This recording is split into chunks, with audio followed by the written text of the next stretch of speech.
Assalamualaikum warahmatullahi wabarakatuh. Perkenalkan, nama saya Putri Lestari dari Fakultas Keguruan dan Ilmu Pendidikan, Program Studi Pendidikan Teknik Mesin dengan NIM 0612 1382 530087. Di sini saya akan menjelaskan tentang mesin Fries. Jadi, yang pertama itu saya akan menjelaskan pengertian dari mesin Fries. Nah, mesin Fries ini adalah perkakas yang digunakan untuk memotong atau membentuk dan menghaluskan permukaan benda kerja dengan cara menggunakan mata pisau yang berputar. Nah, prinsip kerja pada mesin Fries ini adalah dijepit pada meja mesin, lalu pisau Fries berputar dengan kecepatan tinggi untuk mengikis atau memotong bagian tertentu dari benda kerja sesuai bentuk yang diinginkan.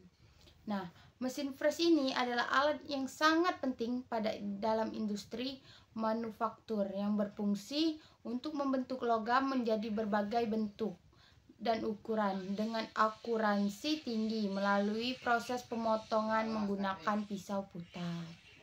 Ini ada mesin Fries. Di sini saya akan menjelaskan bagian-bagian utama dari mesin Fries.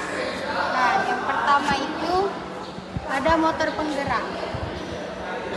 Motor penggerak adalah merubah energi listrik menjadi gerakan mekanik yang akan menggerakkan spindle utama mesin. Gerakan otomatis saat melakukan fitting dan juga sistem pendinginan atau coolant. Nah, kemudian di sini ada lengan. Nah, fungsi lengan ini adalah menghubungkan badan mesin dengan kepala mesin. Pada bagian ini bisa diatur maju mundur atau seberapa panjang, kemudian dan juga bisa diatur sudutnya. Nah, kemudian di sini juga ada kepala mesin. Nah, fungsi kepala mesin adalah sebagai tempat spindle mesin. Pada bagian ini juga bisa dilakukan gerakan untuk naik turun spindle. Kemudian juga bisa diatur kemiringan spindle yang akan kita gerakan. Nah, kemudian di sini juga ada spindle mesin. Karena ini mesin Fries vertikal, maka posisinya adalah tegak lurus terhadap meja mesin. Nah, kemudian juga ada arbor. Arbor berfungsi untuk menghubungkan antara spindle mesin dengan kulit yang akan mencetak isofreeze. Nah, kemudian di sini juga ada meja mesin. Meja mesin Fries ini adalah bagian dari fungsi untuk memasang atau alat bantu pada mesin Fries seperti ragung, kepala pembagi dan lain sebagainya. Nah, kemudian di sini juga ada spindle. Nah, kemudian di sini juga ada spindle. Spindle merupakan bagian mesin Fries dan lutut mesin Fries. Bagian ini berfungsi untuk membawa meja mesin Fries saat digerakkan, baik arah memanjang maupun arah melintang. Kemudian di sini juga ada adalah keni atau lutut mesin Fries, berfungsi untuk meja mesin Fries dan terdapat dua alur ekor benih yang mana yang satunya berhubungan dengan spindle dan yang satunya pada kolom yang tiang mesin. Lutut mesin sebagai tempat transmisi dari gerakan pemakan pada meja mesin Fries.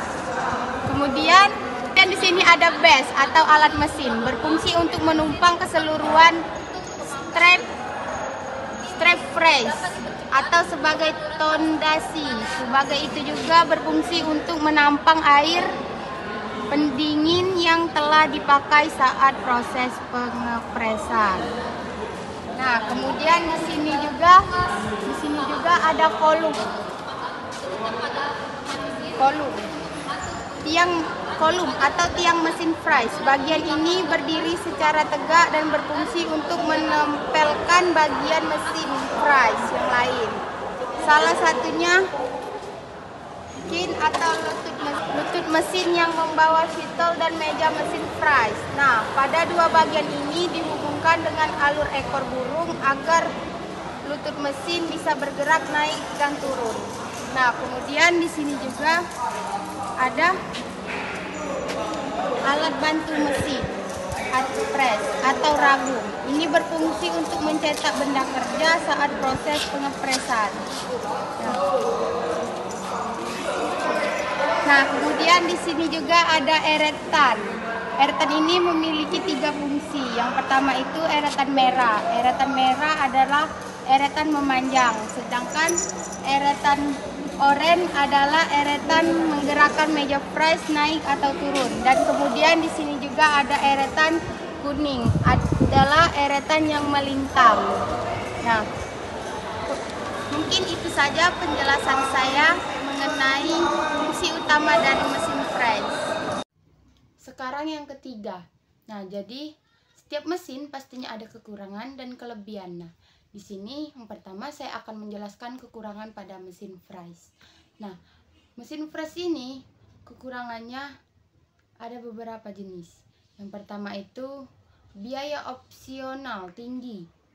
Biaya press membutuhkan listrik yang sangat besar, pisau potong yang mahal, serta biaya perawatan rutin agar tetap presisi. Nah, yang kedua itu proses pengerjaan relatif lambat. Dibandingkan dengan mesin bubut atau mesin CNC modern, proses pemakaian bahan pada mesin press lebih lambat, terutama saat mengerjakan permukaan yang luas. Nah, yang ketiga itu membutuhkan keterampilan operator yang tinggi. Mengoperasikan mesin press tidak bisa sembarangan. Operator harus memahami peraturan kecepatan, kendala potong, serta jenis pisau yang digunakan saat hasil yang akurat. Nah, di saat ada kekurangan, pastinya ada kelebihan dong. Nah, di sini saya akan menjelaskan kelebihan dari mesin press.